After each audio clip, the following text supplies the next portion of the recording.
برادران اسلام، ایمان کے 6 ارکان ہیں۔ اللہ پر ایمان لانا، فرشتوں پر ایمان لانا، اس کی کتابوں پر ایمان لانا، اس کے رسولوں پر ایمان لانا، قیامت کے دن پر ایمان لانا، اور اچھی اور بری تقدیر پر ایمان لانا۔ یہ 6 ارکان یاد کر لیں۔ ان میں سے پہلا رکن ہے اللہ پر ایمان لانا۔ ایمان باللہ 3 چیزوں پر اعتقاد رکھنے کا نام ہے۔ اللہ کی ربوبیت پر ایمان، اللہ کی الوہیت پر ایمان، اور اللہ کے اسماء و صفات پر ایمان۔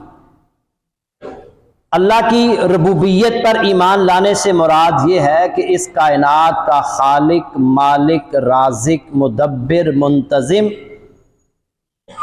عزت دینے والا، ذلت دینے والا، زندگی دینے والا، موت دینے والا صرف اور صرف ایک اللہ ہے۔ اسی کے پاس ہر قسم کے اختیارات ہیں، ہر قسم کی بلائیاں اسی کے ہاتھ میں ہے، وہ ہر چیز پر قادر ہے۔ یہ ہے اللہ کی ربوبیت۔ اور اللہ کی الوہیت پر ایمان لانے سے مراد یہ ہے کہ جب اس کائنات کا خالق وہ ہے اللہ، مالک وہ ہے، رازق وہ ہے، مدبر منتظم وہ ہے، تو پھر عبادت کے لائق بھی صرف ایک اللہ ہے۔ عبادت کی جتنی بھی شکلیں ہیں، جتنی بھی صورتیں ہیں، ان کا حق صرف اللہ رکھتا ہے۔ یہ پکارنا بھی عبادت ہے، دعا کرنا بھی عبادت ہے، نظر و نیاز بھی عبادت ہے، ذبح کرنا بھی عبادت ہے، توکل کرنا بھی عبادت ہے۔ جس طرح نماز عبادت ہے، قیام بھی عبادت ہے، رکوع بھی عبادت ہے، سجدہ بھی عبادت ہے۔ یہ حق صرف اللہ کا ہے، اللہ کے علاوہ کوئی بھی یہ حق نہیں رکھتا۔ اسے کہتے ہیں توحید الوہیت۔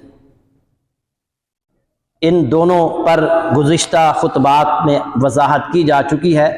اب تیسرا حصہ ہے جس چیز پر اعتقاد رکھنا ہے ایمان باللہ میں، وہ ہے اللہ کے اسماء و صفات پر ایمان لانا۔ اس سے مراد یہ ہے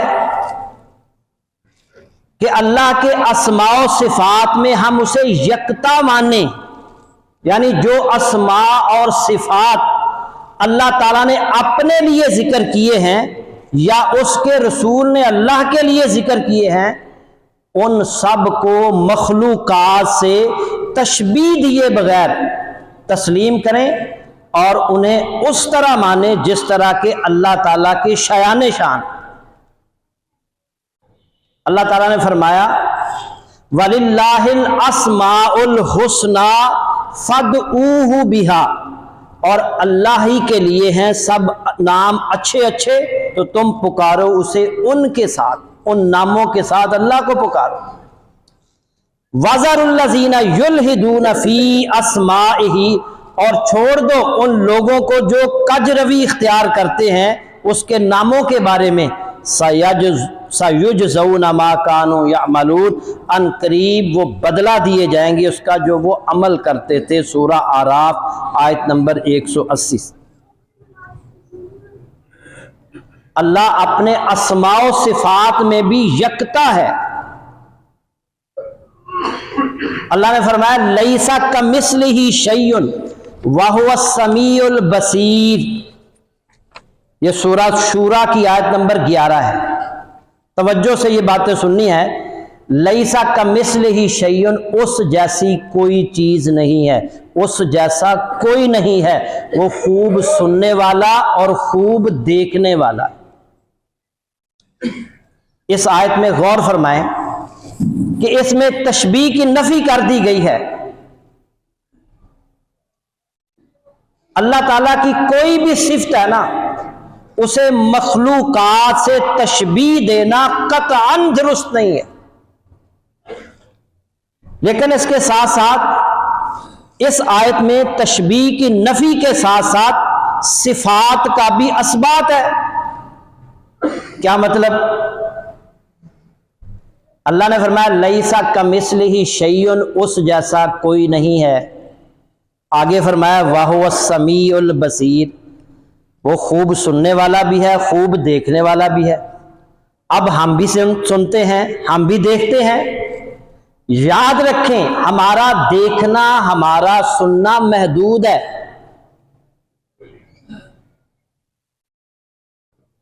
ہم ایک بندے کی بات سنیں گے، دو کی، اگر مسلسل 8-10 بندے بولنا شروع کر دیں تو استاد کہے گا نہیں بھائی کلا کلا گل کرو، مجھے بات سمجھ نہیں آ رہی، ایک ایک بات کرو۔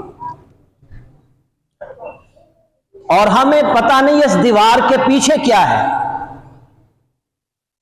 اللہ کا دیکھنا، اللہ کا سننا لامحدود ہے، جیسے اس کی شان کے لائق ہے، جیسے اس کی کبریائی اور عظمت کے لائق۔ ہمارا سننا دیکھنا محدود۔ ساری مخلوقات بیک وقت اللہ کو پکارنا شروع کر دیں، اللہ یہ نہیں کہے گا پہلے انسان بولیں یا جنات بولیں یا فرشتے بولیں یا کوئی اور مخلوق بولے۔ اللہ وہ ذات ہے، بیک وقت ساری مخلوقات بھی اسے پکاریں، وہ ہر ایک کی پکار سنتا ہے۔ تو اللہ کے تمام اسماء و صفات پر ایمان لانا ہے، ان کو کسی مخلوق سے تشبیہ دینا یا تمثیل دینا یہ جائز نہیں ہے، ان پر ایمان لانا ہے۔ امام مالک رحمت اللہ علیہ سے پوچھا گیا کہ الرحمن علی العرش استوى، اس کے متعلق سوال کیا گیا کہ الرحمن، رحمان علی العرش استوى، عرش پر مستوی ہوا، بلند ہوا، اس کے بارے میں سوال کیا گیا تو انہوں نے فرمایا الاستواء معلوم والکیف مجہول والسؤال عنہ بدعہ والایمان بہ واجب۔ امام مالک رحمت اللہ علیہ فرماتے ہیں کہ استواء کا معنی معلوم ہے، اور لیکن اس کی کیفیت معلوم نہیں، اور اس کے بارے میں سوال کرنا بدعت ہے۔ والایمان بہ واجب، اور اس پر ایمان لانا واجب ہے۔ استواء کا کیا معنی ہے کہ اللہ رب العزت اپنے عرش پر حقیقی طور پر بلند ہے، جیسا کہ اس کی شان کے لائق، وہ بلند ہے۔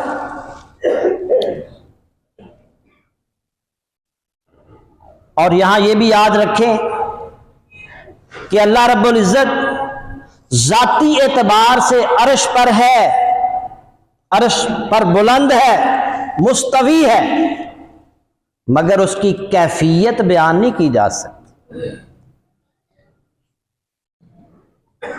اس کی تعویل بیان نہیں کی جا سکتی۔ اللہ رب العزت عرش پر مستوی ہے، مگر علم کے لحاظ سے، سننے کے لحاظ سے، دیکھنے کے لحاظ سے، نگرانی کے لحاظ سے، احاطہ کرنے کے لحاظ سے اللہ رب العزت جو ہے وہ ہر جگہ پر موجود ہے، علم کے لحاظ سے، قدرت کے لحاظ سے، سننے کے لحاظ سے، نگرانی کے لحاظ سے، لیکن ذاتی اعتبار سے اللہ عرش پر۔ اللہ رب العزت کائنات کی تمام حرکات و سکنات کو دیکھتا ہے، ایک ایک چیز کا اسے علم ہے، مگر ہے وہ عرش پر۔ سورہ انعام کی آیت نمبر 59 میں اللہ نے فرمایا وَعِندَهُ مَفَاتِحُ الْغَيْبِ لَا يَعْلَمُهَا إِلَّا هُوَ، اسی کے پاس غیب کی چابیاں ہیں، انہیں اس کے سوا کوئی نہیں جانتا۔ اگلی بات سنیے گا، یہ اللہ کی معرفت بھی ہے، اللہ کی پہچان بھی ہے۔ وَيَعْلَمُ مَا فِي الْبَرِّ وَالْبَحْرِ، وہ جانتا ہے کہ سمندر اور خشکی میں جو کچھ بھی ہے اسے وہ جانتا ہے۔ سمندر کے اندر کتنی گہرائی ہے سمندر کی، 12 کلومیٹر نیچے وہ ٹائٹینک کا ملبہ پڑا ہوا ہے، 12 کلومیٹر نیچے، اور کتنے اندھیرے ہیں، لیکن اللہ رب العزت ایک ایک چیز کو دیکھ رہا ہے۔ اور خشکی میں جو کچھ بھی ہے وہ اللہ کے علم میں ہے، ایک ایک چیز، ایک ایک ذرے کو وہ دیکھ رہا ہے۔ اور فرمایا وَمَا تَسْقُطُ مِن وَرَقَةٍ إِلَّا يَعْلَمُهَا، کوئی پتا نہیں گرتا جسے وہ جانتا نہ ہو۔ پوری کائنات میں کسی بھی درخت کا، کسی بھی پودے کا کوئی بھی پتا جب گرتا ہے تو اللہ کے علم میں ہوتا ہے، اللہ کے حکم سے وہ گرتا ہے۔ یہ ہے اللہ کی معرفت، یہ ہے اللہ کی پہچان۔ وَلَا حَبَّةٍ فِي ظُلُمَاتِ الْأَرْضِ وَلَا رَطْبٍ وَلَا يَابِسٍ إِلَّا فِي كِتَابٍ مُبِينٍ، نہ ہی زمین کی تاریکیوں میں کوئی دانہ ہے جس سے وہ باخبر نہ ہو۔ زمین کی تاریکیوں میں کوئی ایک دانہ بھی ایسا نہیں ہے جس سے وہ باخبر نہ ہو۔ اللہ، اور تر اور خشک جو کچھ بھی ہو سب کتاب مبین میں موجود ہے۔ سورہ انعام کی آیت نمبر 59۔ یہ ہے ہمارا رب، جانتا وہ ہر چیز کو ہے، مگر ہے وہ عرش پر، ذاتی اعتبار سے وہ عرش پر ہے، علم قدرت کے لحاظ سے، دیکھنے کے لحاظ سے، سننے کے لحاظ سے اور نگرانی کرنے کے لحاظ سے وہ ہر جگہ پر ہے۔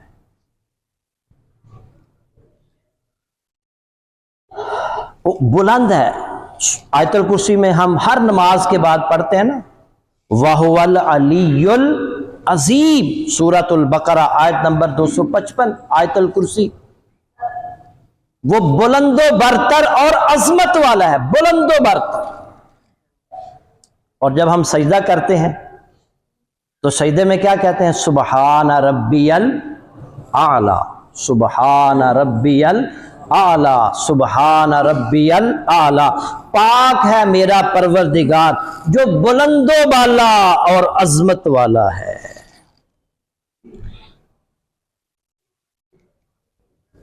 اللہ تعالیٰ کی ذاتی اور عملی فعلی صفات ہیں، اس کے بارے میں اہل سنت کا کیا عقیدہ ہے؟ اللہ کی ذاتی اور فعلی صفات،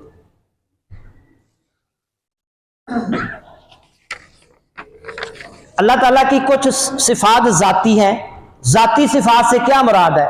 جو قرآن و حدیث میں ذکر ہے وہ صفات عالیہ وہ یہ ہیں کہ اللہ کے بارے میں آتا ہے قرآن میں، احادیث میں، کہ اللہ کا چہرہ ہے،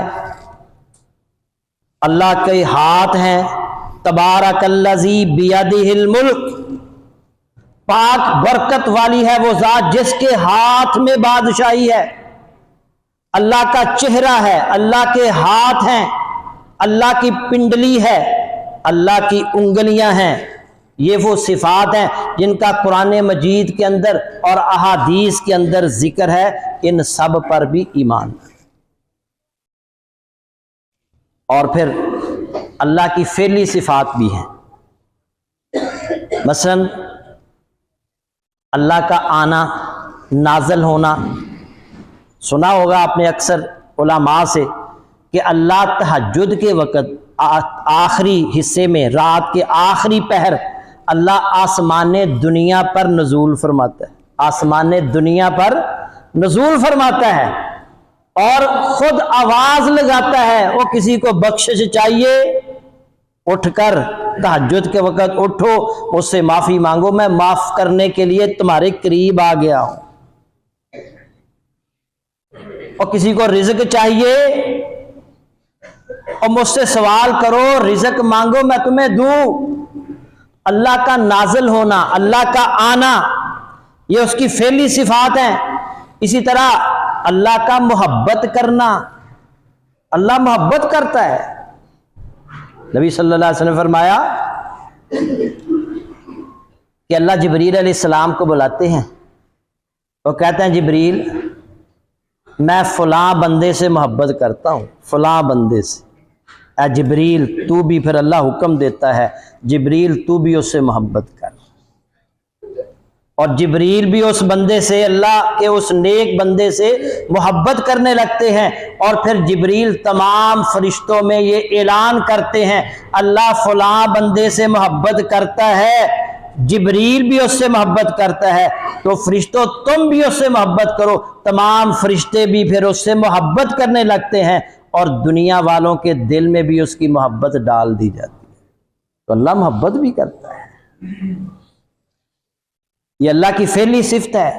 اللہ راضی ہوتا ہے۔ حدیث کئی ایک واقعات میں ایک ایک پر کتنی احادیث آپ کے سامنے رکھوں، آپ نے سنی ہوگی حدیث، ماں باپ کے راضی ہونے میں، اللہ کا راضی ہونا ماں باپ کے راضی ہونے میں، ماں باپ راضی تو اللہ بھی راضی، ماں باپ ناراض تو اللہ بھی ناراض۔ اللہ کا راضی ہونا، اللہ کا پسند کرنا، اللہ کا ناپسند کرنا، اللہ کا ناراض ہونا، اللہ کا غضبناک ہونا، اللہ کا انتقام لینا، اللہ کا ہنسنا، اللہ کا خوش ہونا وغیرہ، یہ صفات قرآن و حدیث کے اندر یہ ذکر ہیں۔ اہل سنت والجماعت ان تمام صفات کو اللہ کے لیے اسی طرح ثابت کرتے ہیں جیسے اس کی بڑائی اور عظمت کے شان کے لائق۔ وہ ان صفات میں تعویل نہیں کرتے، ان صفات میں تشبیہ نہیں دیتے، بلکہ ان تمام صفات پر اس کی جو ذاتی صفات ہیں یا فعلی صفات ہیں ان پر ایمان رکھتے ہیں کہ وہ اس میں یہ صفات ہیں جیسا اس کی شان کے لائق ہے، جیسا اس کی کبریائی اور عظمت کے لائق ہے۔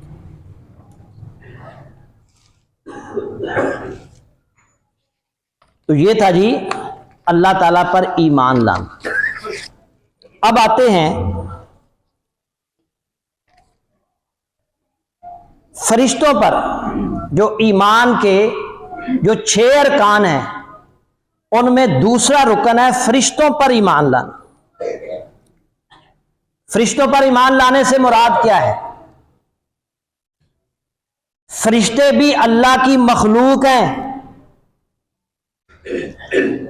فرشتوں کو اللہ نے نور سے پیدا کیا ہے، فرشتوں پر ایمان لانا بھی ہمارے لیے واجب ہے، اور مسلمانوں کا اس بات پر اجماع ہے کہ کوئی شخص فرشتوں کے وجود کا یا ان میں سے بعض کے وجود کا انکار کرے تو وہ کافر ہو جاتا ہے، وہ کافر ہے، اور وہ کتاب و سنت اور اجماع امت کا مخالف ہے۔ تو فرشتوں پر بھی ایمان لانا ہے، ان کا انکار کرنے والا کافر ہو جاتا ہے۔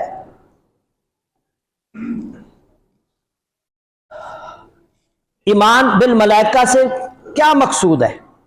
یاد رکھیں، پختہ اعتقاد رکھنا ہے کہ وہ اللہ کی ایسی مخلوق ہے جسے اللہ نے نور سے پیدا فرمایا ہے، وہ اللہ کی اطاعت و فرما برداری کرتے ہیں، وہ اللہ کی نافرمانی نہیں کرتے، اللہ جو انہیں حکم دیتا ہے اسے بجا لاتے ہیں، وہ اللہ کی نافرمانی نہیں کرتے، اللہ کی تسبیحات کرتے ہیں، مسلسل اللہ کی تسبیحات بلند کرتے رہتے ہیں، اللہ کی عبادت میں مشغول رہتے ہیں، اور اللہ نے ان کو جو فرائض سونپ رکھے ہیں ان کو وہ ادا کرتے ہیں۔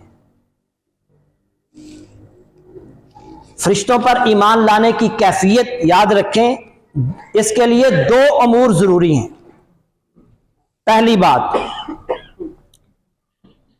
کہ وہ اللہ کی مخلوق میں سے ایک مخلوق ہے، ان کا وجود حقیقی ہے، اور ان کو وہ ہمیں اگر نظر نہیں آتے تو یہ اس بات کی دلیل نہیں ہے کہ ان کا وجود نہیں ہے، ان کا وجود ہے۔ بہت ساری دلائل قرآن و حدیث کے اندر موجود ہیں۔ نبی صلی اللہ علیہ وسلم نے خود جبریل علیہ السلام کو ان کی اصلی شکل میں 2 بار دیکھا، عبداللہ بن مسعود رضی اللہ تعالیٰ عنہ بیان فرماتے ہیں رآ رسول اللہ صلی اللہ علیہ وسلم جبریل فی صورتہ، رسول اللہ صلی اللہ علیہ وسلم نے جبریل امین علیہ السلام کو ان کی اصل شکل میں دیکھا، وَلَهُ 600 جناح وَكُلُّ جناح مِنْهَا قَدْ سَدَّ الْأُفُقَ، ان کے 600 پر تھے اور ان پر اور ہر پر نے مشرق و مغرب کی پوری فضا کو ڈھانپا ہوا تھا، ہر پر نے مشرق سے لے کر مغرب تک پوری فضا، پورے آسمان کو ہر پر نے ڈھانپا ہوا تھا۔ 600 اس طرح جبریل علیہ السلام کے پر ہیں، اور نبی صلی اللہ علیہ وسلم نے خود ان کو اصلی شکل میں 2 بار دیکھا۔ اور بڑی معروف حدیث ہے، حدیث جبریل، اس میں جبریل علیہ السلام کو اصلی شکل میں تو نہیں، انسانی شکل میں بہت سارے صحابہ نے دیکھا۔ سیدنا عمر فاروق رضی اللہ تعالی عنہ بیان کرتے ہیں کہ ایک شخص آیا، بخاری مسلم کی حدیث، اور وہ نبی صلی اللہ علیہ وسلم کے ساتھ آ کر بیٹھ گیا، آپ کی ران کے ساتھ اس نے اپنی ران لگا لی، اس کے کپڑے انتہائی سفید، چہرہ روشن، اور لوگ حیران ہیں کہ یہ مدینہ کا رہنے والا تو نہیں ہے، یہ کسی دور دراز علاقے سے آیا ہے، مگر اس کے جو کپڑے ہیں ان پر کوئی گرد کے سفر کے نشان نہیں ہے۔ اور جبریل علیہ السلام نے، صحابہ کو نہیں پتا چل سکا کہ یہ کون ہے۔ جبریل علیہ السلام نے نبی صلی اللہ علیہ وسلم سے سوال کرنا شروع کر دیا، ایمان کیا ہے، اسلام کیا ہے، احسان کیا ہے، قیامت کب آئے گی، اس کی علامات کے بارے میں سوالات کیے۔ آپ جب وہ سوال کرتے تو آپ ان کا جواب دیتے، وہ آگے تصدیق کرتے، صحابہ اس پر بھی حیران اور پریشان، یہ سوال کرتے ہیں، اللہ کے نبی جب جواب دیتے ہیں تو پھر تصدیق کرتے ہیں، یہ کیسا بندہ ہے؟ جو سوال کرنے والا ہوتا ہے اس کو تو علم نہیں ہوتا، یہ سوال کرتا ہے، آپ جواب دیتے ہیں، اور پھر یہ خود تصدیق کرتا ہے۔ جب وہ سوالات لے کر وہاں سے چلے گئے، جوابات لے کر، تو اللہ کے نبی صلی اللہ علیہ وسلم نے فرمایا جانتے ہو کہ یہ کون تھا؟ صحابہ کہنے لگے نہیں۔ فرمایا یہ جبریل تھا، تمہیں دین سکھانے آیا، دین سکھانے۔ تو صحابہ نے جبریل علیہ السلام کو انسانی شکل میں دیکھا، تو فرشتے انسانی شکل اختیار کر سکتے ہیں۔ تو مزید انشاءاللہ فرشتوں کے بارے میں اگلے جمعے میں بیان کیا جائے گا کہ فرشتے کیا کیا کام کرتے ہیں، ان کے اختیارات کیا ہیں، اور ان کی کیا کیا ذمہ داریاں اللہ نے عائد کر رکھی ہیں، وہ انشاءاللہ قرآن و حدیث کی روشنی میں آئندہ جمعے میں بیان کیا جائے گا۔ اللہ سے دعا ہے کہ اللہ تعالی ہمیں کامل ایمان والا بنائے، قرآن و سنت پر عمل پیرا ہونے کی توفیق عطا فرمائے۔ وآخر دعوانا ان الحمد للہ رب العالمین۔